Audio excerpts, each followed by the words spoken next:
Terima kasih atas waktunya. Di sini kami dari kelompok 3 ingin mempresentasikan hasil kerja kelompok kami yang berjudul Sistem Pakar Pemilihan Teknik JIM.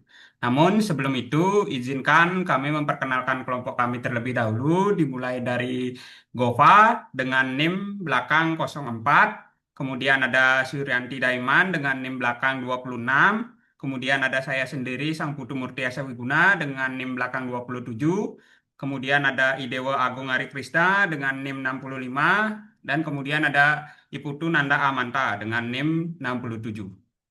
Bisa di next.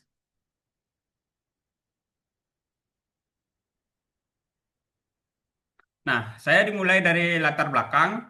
Nah, olahraga pusat kebugaran atau bisa dibilang gym kini menjadi bagian dari gaya hidup sehat yang semakin diminati. Namun, banyak orang baik pemula maupun yang sudah berpengalaman sering merasa kesulitan dalam menentukan metode latihan yang paling tepat sesuai dengan tujuan mereka, seperti penurunan berat badan, pembentukan otot, atau peningkatan kekuatan serta mempertimbangkan kondisi fisik dan fasilitas yang tersedia. Nah, pemilihan teknik latihan yang tidak tepat ini bisa mengurangi hasil yang dicapai atau bahkan berisiko menyebabkan cedera. Nah, untuk itu, dikembangkanlah sebuah sistem pakar yang dirancang guna untuk memberikan rekomendasi latihan yang optimal dengan mengacu pada pengetahuan dari pelatih profesional dan sumber-sumber kebugaran yang kredibel. Bisa di next.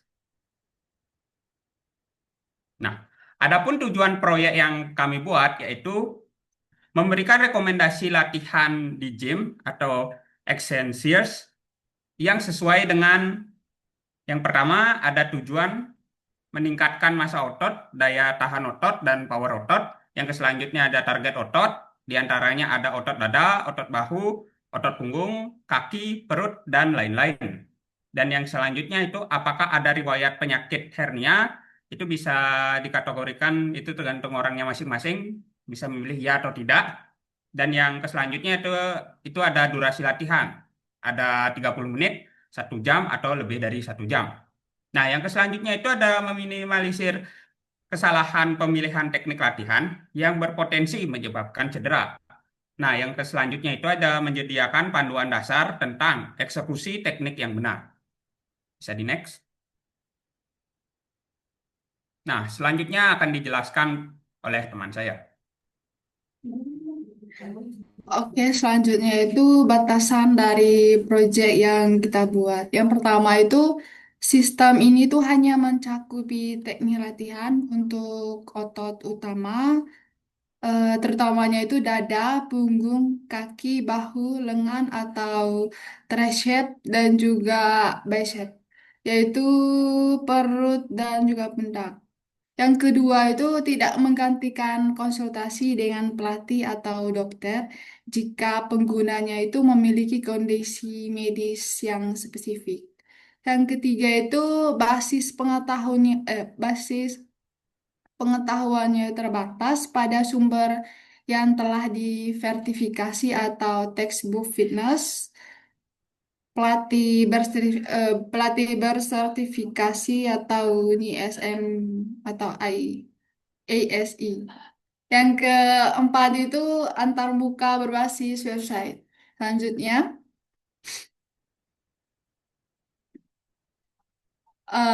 yang selanjutnya itu pembagian tugas dari proyek yang kita buat. Yang pertama itu dari Gova.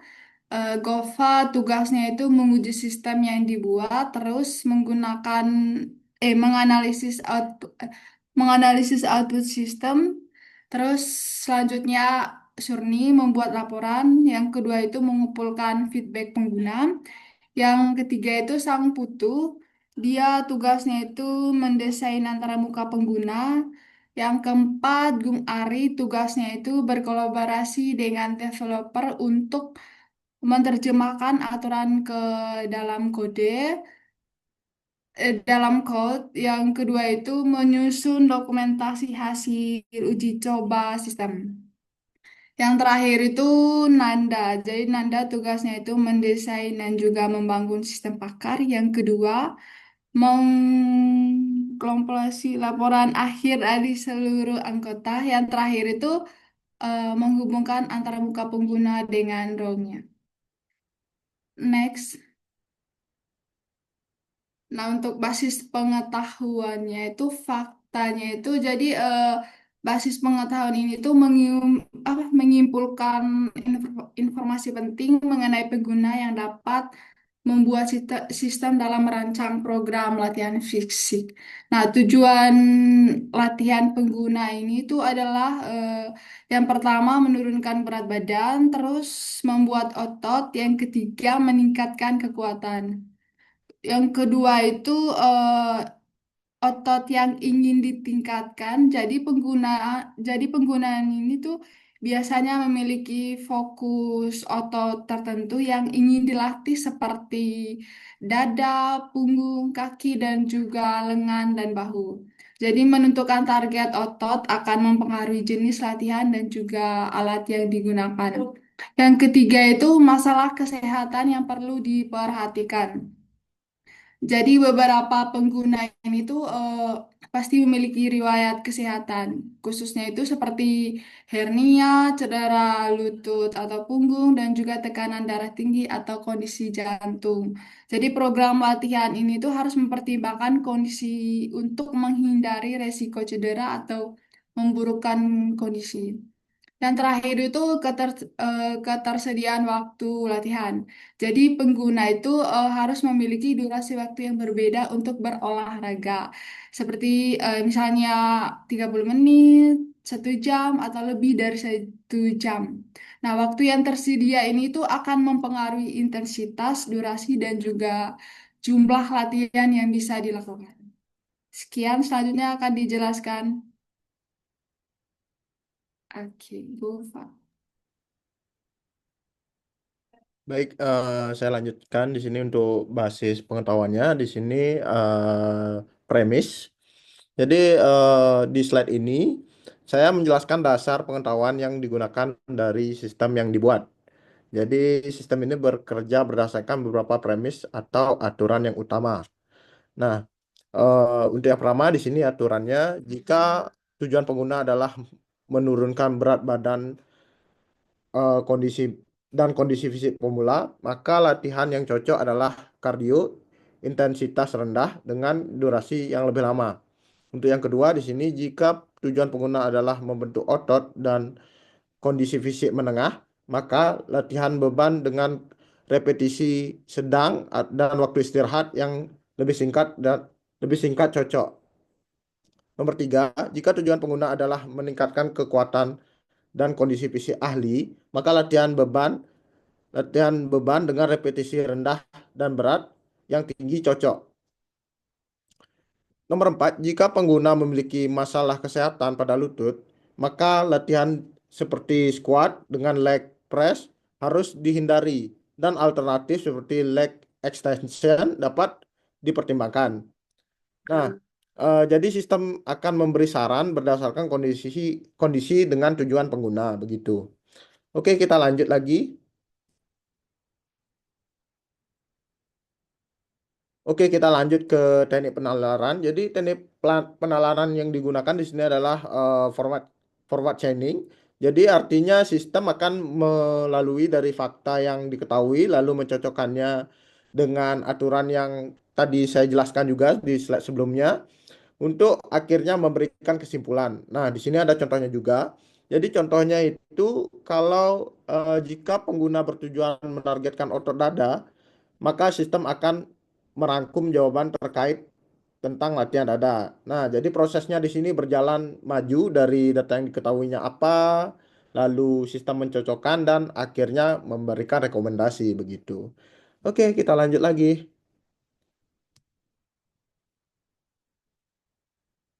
Oke, kita lanjutkan ke teman saya berikutnya.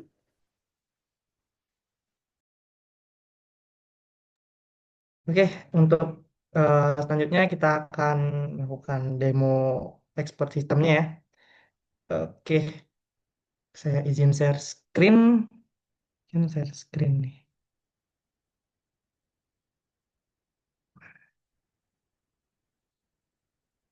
Oke, apakah sudah terlihat?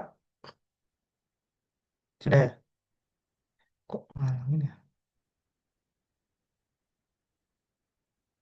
Oke, apakah sudah terlihat teman-teman?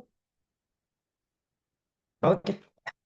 Oke, berikut untuk website yang bisa diakses, domain yang bisa diakses untuk expert systemnya. Kebetulan kita ada kesempatan untuk mendeploynya. Untuk websitenya bisa diakses di domain gymcoach.my.id. Oke, di sini untuk websitenya bisa dicek eh, sendiri ya. Kita akan langsung eh, demo bagaimana expert system yang bekerja. Oke, bisa di sini mulai. Nah, di sini eh, tidak seperti apa namanya penebak seperti eh, jin penebak itu ya. Jadi dia jinnya itu kan nebak ya tidak ya tidak. Jadi kalau metode seperti itu kita implementasikan ke expert system kita, misalnya apakah hari ini kamu ingin melatih dada? Tidak.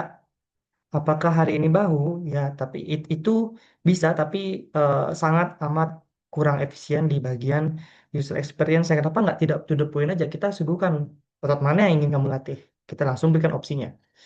Di sini untuk saat ini kita menyediakan 5 opsi ya untuk pengetahuannya. Untuk otot mana yang akan dilatih itu ada ya otot dada, bahu, kaki dan kawan-kawan. Untuk demo ini kita akan coba otot dada ya. Oke. Selanjutnya, apa sih goalsmu dalam latihan gym ini? Menurut sumber yang kita tanyakan atau narasumber yang kita tanyakan, pertanyaan-pertanyaan ini udah salah satu main gitu untuk penentu latihan macam apa yang akan dilakukan, gerakan apa yang dilakukan gitu. Sini salah satu pertanyaan juga ya, apakah goals latihan hari ini? Apakah meningkatkan massa otot, meningkatkan daya tahan otot, atau daya ledak gitu ya? Karena tergantung tujuan goalsnya, gerakannya juga beda. Gerakan apa yang dicari, repetisinya berapa, setnya berapa, berapa interval waktunya itu beda-beda gitu. Tergantung apa goalsnya. Di sini kita akan pilih meningkatkan massa otot ya, karena ya orang-orang gym misalnya kan meningkatkan massa otot paling banyak.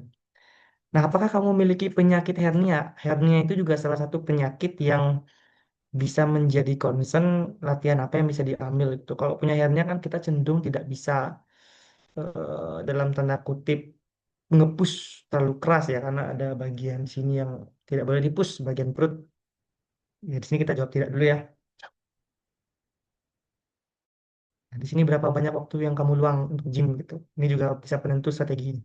Kita akan jawab di sini lebih dari 1 jam untuk demo kali ini. Oke, langsung kita minta dapatkan rekomendasi. Good. Di sini sudah disediakan untuk tipsnya, gitu ya. Tipsnya apa gitu. Lalu di sini ada latihannya gitu. Pemanasannya, latihan ototnya bagaimana, dadanya ya, risetnya bagaimana. Terus kita juga narasumber kita juga menyertakan apa namanya link YouTube untuk gerakannya gitu. Short ya kita lihat sini. Bagaimana pendidikannya gitu ya. Nah, bagaimana kalau misalnya kita bisa lihat di sini ya, 10 menit, 45 menit, 25 menit gitu, kurang lebih sejam lebih gitu. Terus setnya juga kita perhatikan gitu. Ya cocok lah, cukup lah untuk 1 jam lebih bahkan. Dengan kita bisa lihat interval itu istirahat antar setnya itu 60 sampai 90 detik gitu. Lama lumayan recovery. Oke, nah kita coba sekarang itu bagaimana kalau misalnya oke, di sini.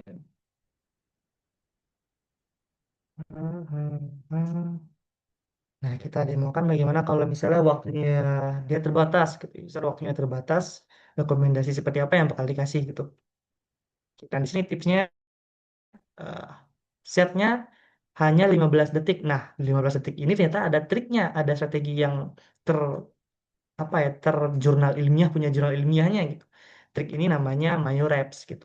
Nanti untuk validasi sumber tontonnya bisa dilakukan tersendiri ya. Oke, lalu untuk jadwalnya juga menyesuaikan nih. Biar bisa 50 menit, dapat 30 menit dapat. Tuh, setnya juga berubah gitu.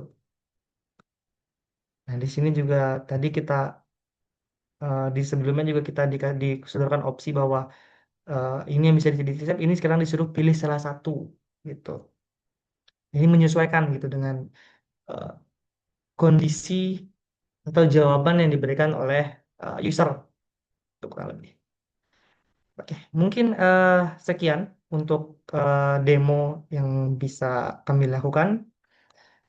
Selanjutnya eh, bisa dilanjutkan ke teman saya. Gimana ya? Oh ini. Oke. Oke, baik. Sekian, itu demo project dari rekan saya dan hari ini dan kali ini saya akan membahas yaitu hasil dan pembahasan yang kita dapat dari implementasi awal dan umpan balik dari pengguna. Yang pertama, implementasi awal, sistem telah diuji pada beberapa skenario pengguna seperti tadi yang sudah diuji oleh Nanda. Pengguna satu meningkatkan otot, target otot mungkin dada, terus tricep atau dengan durasi 1 jam, sakit hernia tidak, dengan output serangkaian gerakan otot dada dan tricep yang telah disesuaikan dengan waktu kesehatan. Oke, yang untuk implementasi awal untuk pengguna kedua juga eh, kita coba yang tujuannya meningkatkan massa otot, target otot dada dan tricep dengan durasi 30 menit. Nah, dia memiliki penyakit hernia, tidak. Dengan output yang dikeluarkan dengan serangkaian gerakan otot dada dan tricep yang telah disesuaikan dengan waktu dan kesehatan. Sama seperti output hasil dari yang tadi sudah didemonstrasikan. Oke, ada pula umpan balik dari pengguna yang setelah kami coba. Yang pertama ada sebagian besar pengguna menyatakan sistem cukup cukup membantu memilih latihan yang sesuai dengan kondisi mereka. Yang kedua, eh, beberapa masukan menyebutkan perlunya penambahan opsi waktu latihan dan alat yang tersedia agar sistem lebih fleksibel.